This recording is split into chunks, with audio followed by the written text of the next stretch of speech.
తెలంగాణలోని 70 పార్లమెంట్ల నియోజకవర్గాల వారీగా భక్తులని ఉచితంగా అయోధ్యకు తీసుకెళ్లేందుకు బీజేపీ సిద్ధమయ్యింది.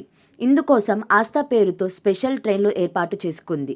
పార్లమెంట్ పరిధిలోని ఒక్కో అసెంబ్లీ స్థానం నుండి 200 మందికి బీజేపీ ఉచితంగా అయోధ్యకు వెళ్లే అవకాశం కల్పించింది. ఈ మేరకు అయోధ్యకు వెళ్లే రైళ్ల షెడ్యూల్ను బీజేపీ ఖరారు చేసింది. ఈ నెల 29వ తేదీ నుండి ప్రత్యేక రైళ్ల ద్వారా భక్తులను అయోధ్యకు తీసుకెళ్తున్నారు. అయోధ్యకు పోయి రావడానికి మొత్తం 5 రోజుల టూర్ ఫిక్స్ చేసింది. 20 బోగీలతో ఒక్కో ట్రైన్ ఏర్పాటు చేస్తుండగా ఒక్కో ట్రైన్లో 1400 మంది ప్రయాణించేందుకు అవకాశం కల్పించింది. ప్రతి బోగీకి ఒక్కో ఇన్ఛార్జ్ను నియమించనుంది. సికింద్రాబాద్, నిజామాబాద్, జహీరాబాద్, మహబూబ్నగర్, నాగర్ కర్నూల్, మల్కాజ్గిరి, మెదక్ పార్లమెంట్ల నియోజకవర్గాల భక్తులు వెళ్లే రైళ్లు సికింద్రాబాద్ స్టేషన్ నుండి ప్రారంభమవుతాయి. నల్గొండ, వరంగల్, మహబూబాబాద్, ఖమ్మం, పెద్దపల్లి, కరీంనగర్ సెగ్మెంట్ ప్రజలు వెళ్లే రైళ్లు కాజీపేట స్టేషన్ నుండి బయలుదేరనున్నాయి.